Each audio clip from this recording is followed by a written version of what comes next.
है दोस्तों, हमारे देश में बेकारी बेरोजगारी की समस्या तो दिन ब दिन बढ़ती ही जा रही है।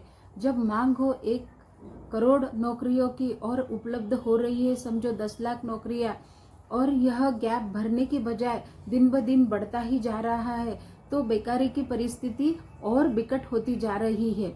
मान लीजिए इसमें अगर हम के थ्योरी अप्लाई करते हैं तो 2 तबके बन रहे हैं, एक जो वेल सेटल है और दूसरा जो नीचे वाला तबका है, और इन दोनों में का गैप ये बढ़ता ही जा रहा है। अगर ये गैप ऐसा ही बढ़ता गया तो एक डिजास्टर की तरह हमारे सामने आएगा।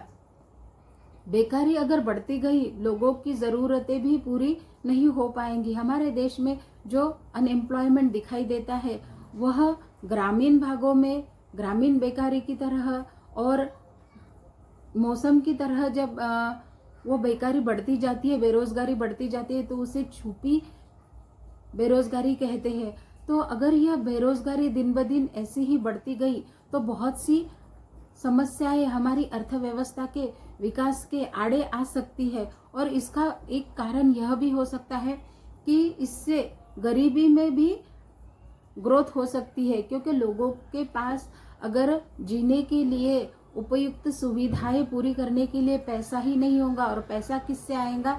उन्हें काम करने के लिए अगर काम ही उपलब्ध नहीं होगा तो फिर वह अपनी ज़रूरतें कैसी पूरी कर पाएंगी, और एक निश्चित दर के नीचे ही उनका जीना रह जाएगा।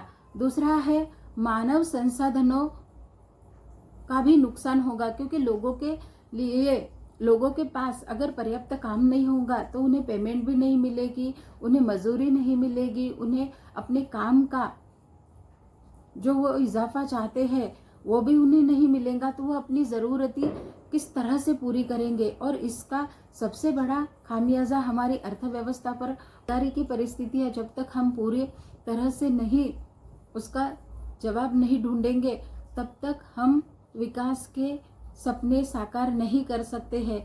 उसके बाद आता है कि जो लेबर है, जो मजदूरी करते हैं, उन मजदूरों का शोषण भी शुरू हो सकता है। जैसे कि हम कहते हैं कि बेरोजगारी के ये कुछ कारण है, कुछ इफेक्ट्स है। अगर बेरोजगारी ऐसी ही बढ़ती गई तो यह हमारी अर्थव्यवस्था पर भारी पड़ेगा। अगर मजदूरों को या लेबर को काम करने के लिए काम ही पर्याप्त नहीं हो तो अपना जीवन यापन करने के लिए उन्हें जो भी काम मिलेगा, जिस भी दर पर मिलेगा, वह एक्सेप्ट कर लेंगे। फिर वह यह नहीं सोचेंगे कि हमारे से ज़्यादा काम किया जा रहा है और हमें उसका मेहनताना बहुत ही कम दिया जा रहा है। वह तो सिर्फ यही देखेंगे कि आज हमें पेमेंट मिला, आज हमें उसका कुछ फ़ायदा मिलेगा तो ही हम कल का दिन जी सकेंगे। और इस तरह मजदूरों को उनका मेहनताना ठीक से नहीं मिल पाएगा। इंडस्ट्रियल कॉन्फ्लिक्ट्स भी इससे निर्माण हो सकता है, जैसे कि कंपनियों में या फिर जो कारखाने हैं उनमें भी संघर्ष निर्माण हो सकता है। वह मजदूरों को, लेबर को इस तरह से अट्रैक्ट करेंगे और उनसे ज़्यादा से ज़्यादा काम करवाएंगे। तो यह इंडस्ट्रियल कॉन्फ्लिक्ट्स का भी असर अर्थव्यवस्था पर पड़ता है। देन सोशल प्रॉब्लम्स भी क्रिएट होंगे। लोग आपस में या कम्युनिटीज आपस में उतने अच्छे से नहीं रह पाएंगी, उनमें हर बार संघर्ष निर्माण होता जाएगा, उनकी ज़रूरतें पूरी नहीं होंगी। और इन सब का मिला जुला लेखा अगर हम देखेंगे तो यह हमारी अर्थव्यवस्था के लिए एक बड़ा डिजास्टर बनकर सामने आएगा। अभी हम क्या देखते हैं कि अगर कोई एक जगह निकली है तो उसके लिए 10-15 लोग इंटरव्यू देते हैं। मान लीजिए अगर 500 जगह कहीं पर निकली है तो उसके लिए हजारों एप्लीकेशन आते हैं। इस पर से हमें यह समझ में आता है कि बेरोजगारी कितनी तेजी से बढ़ रही है। वैसे ही अगर हम ग्रामीण क्षेत्रों में जाकर देखें तो वहां पर भी यही परिस्थिति हमें दिखाई देती है।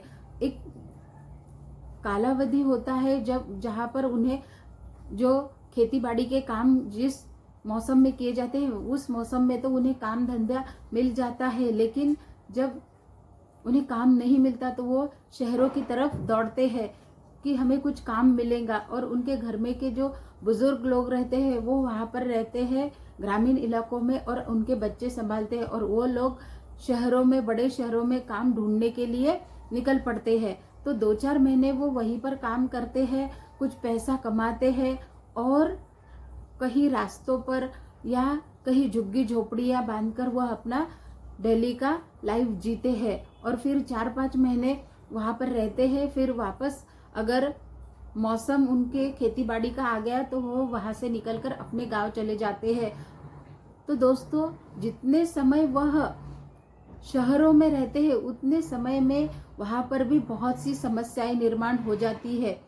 तो यह सारा संघर्ष किससे निकलता है? ये सारा संघर्ष बेरोजगारी से निकलता है। बेरोजगारी जैसी जैसी बढ़ती जाएंगी वैसे वैसी ये समस्याएं हमारी अर्थव्यवस्था में, हमारे जीवन में बढ़ती ही जाएंगी। और इस समस्या का हल यही है कि लोगों को रोजगार मिलना चाहिए। उन्हें जितना रोजगार अच्छा मिलेगा वह अपने घर बार गांव छोड़कर नहीं आएंगे। और खेती के क्षेत्र में अगर हम देखें तो वहाँ पर छुपी बेरोजगारी दिखती है, क्योंकि अगर ज़रूरत वहाँ पर 10 काम करने वालों की, लेबरर की हो और वहाँ पर अगर 50 लोग हो तो यह एक प्रकार की छुपी बेरोजगारी ही दिखती है, क्योंकि उतनी ज़रूरत ही नहीं है जितना संसाधन वहाँ पर लेबर का यूज़ किया जा रहा है।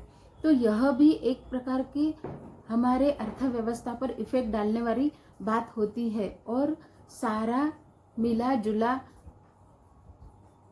कलेक्ट करके यही समझा जाता है कि बेरोजगारी बढ़ रही है, उसके कारण अर्थव्यवस्था पर बोझ भी बढ़ रहा है। जनसंख्या जितनी तेजी से बढ़ रही है उतनी तेजी से हमारी एम्प्लॉयमेंट बढ़ नहीं रही है, और इस बढ़ती जनसंख्या का भी इफेक्ट रोजगार पर पड़ता है।